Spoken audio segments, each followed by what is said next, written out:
I think And I'm recording. okay. Great. Now I have the Zoom up and I can't see the agenda. There you go. Yeah, so I think the first, okay, so we've got the roll call. There's apparently no public for public comment. And the next item is the approval of minutes. Move to approve. Second. All in motion, all in favor? Aye. Aye. All right, excellent. And so the next couple of things that we have in here is our main agenda items, which is the latest department statistics. I mean, yeah, and then we'll move into closed session. All right. Perfect. Keith And Hellenbrand, take it away. yes, and bear with me as I also try to take meeting minutes. So Patrick, you said you made the motion for the. I did. Perfect, thank you. And Dobie, you seconded? Yep. Thanks. If I can take it, I've been writing as well, so I can take the notes. Oh, perfect. Thank you. All right. I just want to pass on some of the stats. So we provide this information to the Public Safety Committee every quarter. And with our new records management system that we started using in the fall of 2020, we're able to capture a few more categories and kind of break out some of the really broad categories that we've had in the past. So as you look at like the mental health calls, we actually can, which is 91, we're actually able to break some of that out, where in the past it maybe was a check welfare or a check person. Now we can actually label those as mental health calls. So I just wanted to share this data with all of you, kind of show where we're at the end of March of this year. I think our calls for service, 911 calls are kind of right in line like what we've seen in previous years. But I just kind of wanted to show some of those other, I think, kind of alarming stats of those mental health calls in 3 months. We had 91. We also had 78 OWI arrests, which I think is pretty high if you think of that for a city our size. And overall, I think the other stats are pretty normal and on pace with what we've seen previous to COVID. But I just wanted to share that with all of you to see if you had any questions. Is this something that you'd like to see in the future? Again, the Public Safety Committee sees it. But I also thought it'd be pretty important to show it to the Police Commission if you'd also want to see some of these stats. I like data analytics, so I say yes. I agree. As a liberal arts major, I also appreciate seeing this. It's just a contrasting perspective, and I think it's a good opportunity to provide kind of just updates on kind of trends that you're seeing or anomalies in the data that you want to discuss. And so I think it's a good jumping off point. Good. I will definitely bring this to this committee in the future, and I'll try to bring some of the stats from previous years. We started doing that, or I started having stats from comparing these to 18 or 19 and 18. Unfortunately, again, some of the categories are a little different, so I didn't have data for some of them, so I didn't want to confuse people, but I'll kind of see if I can break this out so we can compare it to previous years too. And then some other department information I just want to share is I think overall the department's doing well, even with all the scrutiny on law enforcement right now. I just checked with all of our supervisors yesterday at our staff meeting, and they're saying that they're not hearing anything from the staff. Everybody seems to be in good spirits. And I think one of the contributing factors is the community support. We are getting a ton of community support, from the food, from the cards, to the thank you letters we get. We really have a lot of support in our community, and I think that has really helped our staff as they navigate really what some people are saying, one of the most challenging times in law enforcement. So overall, I think our staff's doing well, but it's something that I really want to continue to monitor and keep track of. So if we have any issues, we can try to address that. But again, I think overall the staff's doing well. We're currently down 4 officers. We had the retirement early in the year from Detective Faust, and then we had a sudden departure of one of our patrol officers who decided to kind of go in a different direction and just decided that maybe law enforcement really wasn't for him. We have 2 conditional offers out right now, and they should be starting June 1st, June 2nd. June 1st, they start with us. That's their first day. They're getting sworn in, and then June 2nd, actually the start of the academy at Fox Valley Technical College. And then they'll go to the academy. They will graduate hopefully in October, and then they would start a field training process, and they wouldn't be on solo patrol until February of 2022. So really running short for quite some time here because of, again, the hiring process in the past and the fact that they didn't have the academy, but they were really strong candidates that we wanted to bring on board. In addition to that, we have one officer currently on a military commitment to DC. He hopefully will be back at the end of May. And we also have one officer on workers' comp. And we also are anticipating 2 officers. They told us their families are expecting babies, so we'll have some FMLA leave coming up in the future too. I think, as I mentioned this committee before, and I've mentioned to the Public Safety Committee, is we're never at full staff. I can't tell you in my 23 years if we've been at full staff for a month or 2, that's about it. But we always have some vacancies somewhere.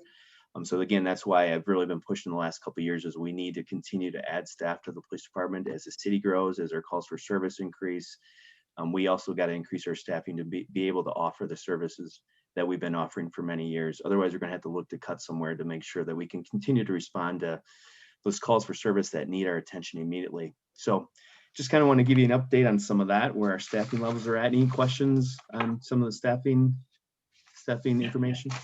I got a question on the person that changed careers. Was there an exit interview? Like, was it just, were they early career, mid-career, just change of life? I mean, was there anything that stood out based on your comments earlier about, with the current situation out there, some people, did that play a role in that, or?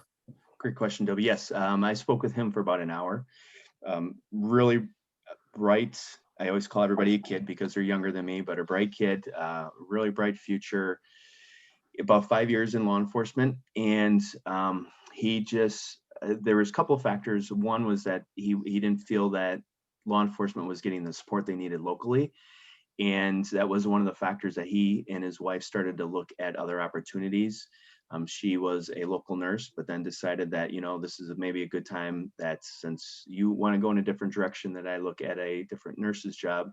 So she became a traveling nurse, and he was going to follow her. But one of the factors, he loved the police department. He loved his coworkers. He said, I don't have any regrets coming to Middleton, but I am starting to have those second thoughts about whether I really want to be in law enforcement and be in law enforcement in Dane County, where he felt there was a lack of support for many of the officers that are working in the local area. I'm glad you Thanks. brought up, oh, sorry, go ahead. Oh, no, I was just saying thanks. All right, I'm glad you brought up mental health, because I was going to ask you about that. Just morale and mental health of the officers. I think that's so important. And in the exit interview highlights the need for that for sure. And then there was something else I was going to bring up that I forgot, but it sounds like the morale and mental health piece is okay. Oh yeah, the other thing is just like in terms of like just assessing how things are doing. I know we talked last time about just trying to how to just evaluate the new kind of reorg that happened, and I've been looking into some things. I don't have any solutions, but like more ongoing monitoring of officers. It sounds like there's some indirect monitoring that's happening, and that's good. If I have anything really useful, I'll share it with you. Sounds good. And I'm going to stop sharing. I have somebody waiting in the waiting room, I believe a citizen. So I can't get to my waiting room unless I stop sharing, and then I'll bring up the screen again. Okay. And now I don't see them anymore.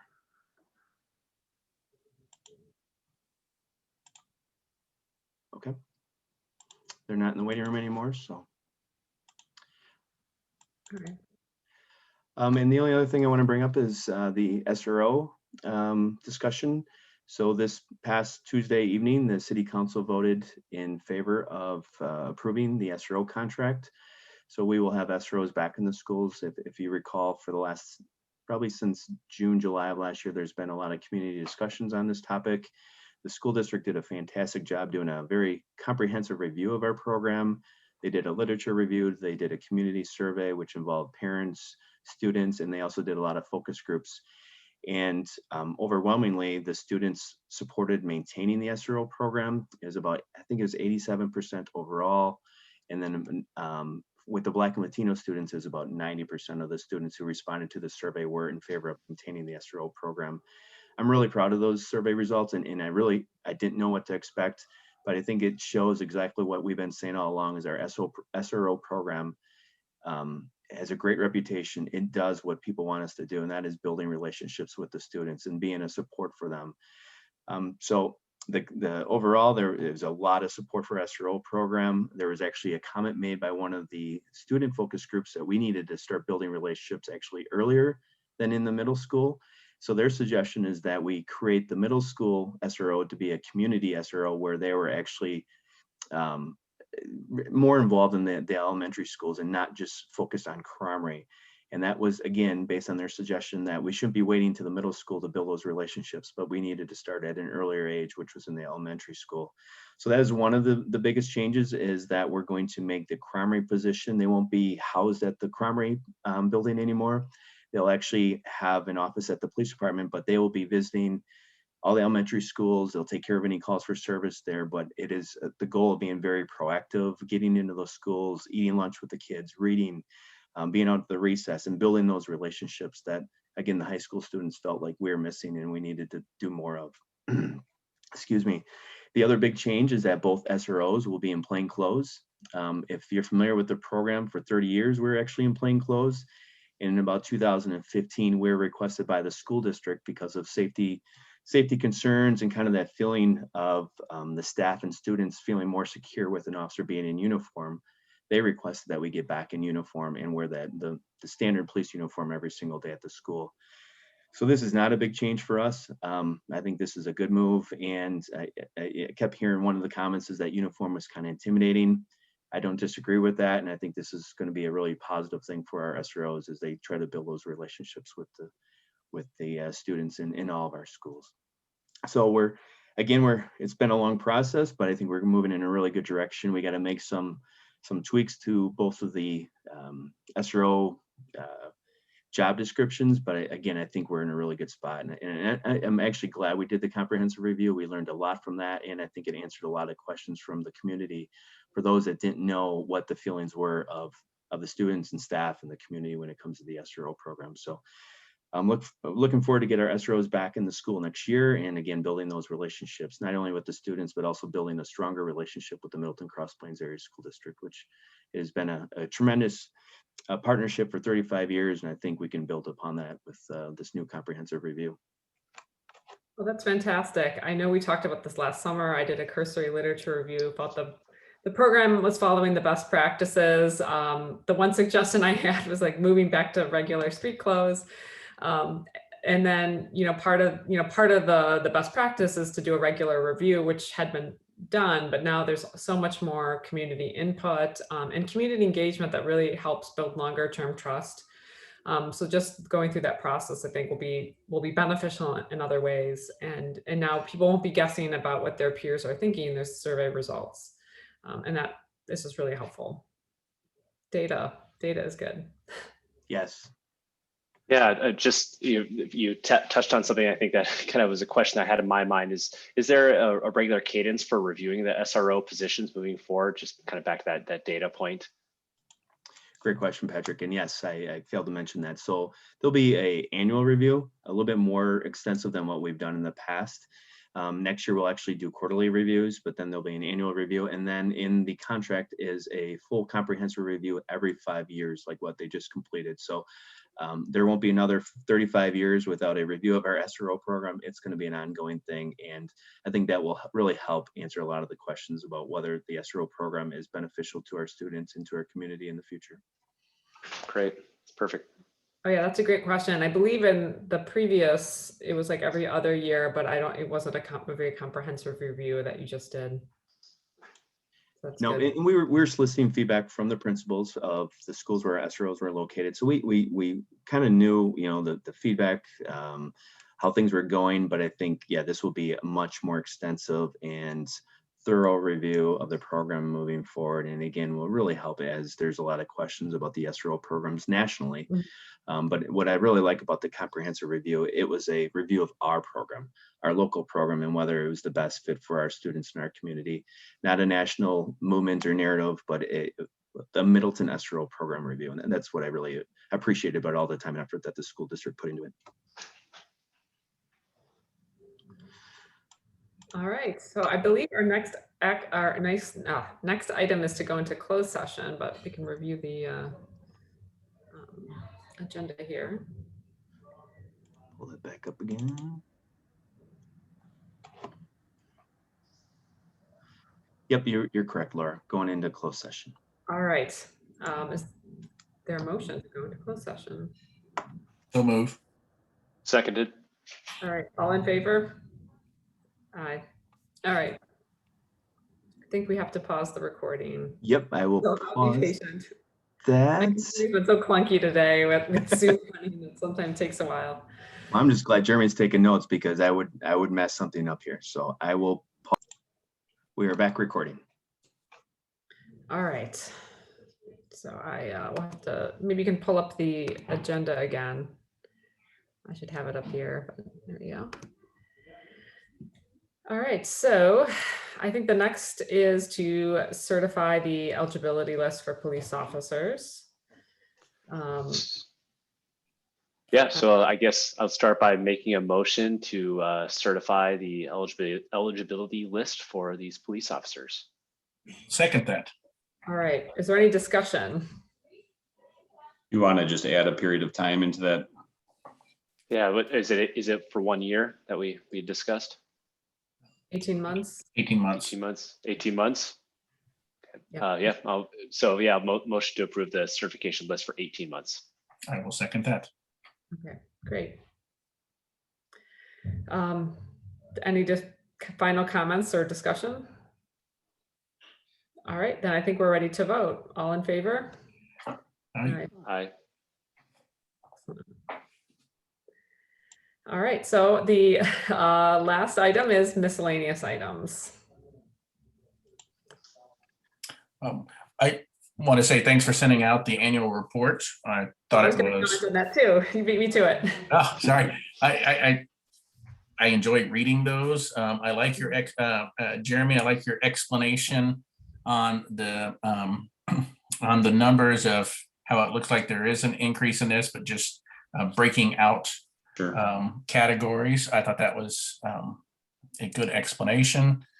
I have a question. Like, do you have any information? So we all had this emailed to us. You can find it on the website. Do we know how many people access that? I thoroughly enjoyed this. I remember last year when we got this, I was talking to my department. I'm like, well, we have a 0.4% this and da, da, da, da, da, da. And what about your city? What is your, Madison, what's yours? And they're like, I don't know. I'm like, well, we get this information. You should ask your people. So does anybody else beside us look at this? Great Or question. do you have any way to figure it out? With our current website, I don't think we do. I'm hoping with the newer one that we can track some of that. I do get questions on it once in a while, but I don't think that there's a ton of citizens taking a look at it. When I get the questions, it's usually when there's a major incident like what we saw last summer, and then people will look at our website to see what our use of force stats are or complaints are. So I think it is referenced. How often, I'm not really sure. I wish people would look at it more, but I'm hoping with that new website, which is going to be a lot more user-friendly, that people will be able to access some of that data and that, like our annual report, much easier than what they can right now. Yeah, I read the reports when I joined, I guess, first the Public Safety Commission. I went to the website and saw the old reports. I also enjoyed the report. I liked seeing the community events and that the events to kind of build relationships with community members. And then there's all the data and stats that you want to see. The one area that maybe I would add is trainings. I know that's been an area that's gotten a lot of attention. I know where I work, the students have asked us what trainings we're doing and also participation rates. And so that's also a way to just be something to be transparent about. I think a lot of the citizens would want to know and would find that knowledge helpful. And generally, I mean, students have been asking where I work for that information because they see it as like some kind of accountability step, that extra transparency in there. Does a lot, but I think it's part of the whole story, and it shows a commitment to the community and following best practices. And those are good things. Yeah, great point, Laura. And we used to have that in our annual report. If you went back and looked at previous ones, our annual report was getting up to be about 80 pages. And one of the reasons why we cut that out is we wanted to make it a little bit more of a condense, because we really felt people were just skimming it, that they're like 80 pages. I don't have time to go through it all. So that was one of the areas we cut. But I think right now with everything going on, that's a great point that we should add that back in, because we do provide a lot of training to our staff, a lot of training on equity, implicit bias. And we're starting one here this month. It's called Badge of Equity, and every single Middleton PD employee, sworn and non-sworn, is attending this 8-hour session. So I think that's a great point, and we can definitely add that in for our annual report for this year, which will come out next year. Thank you for that suggestion. I commend the officers for all agreeing to take that training. That's a big commitment, and it's a commitment to the community as well.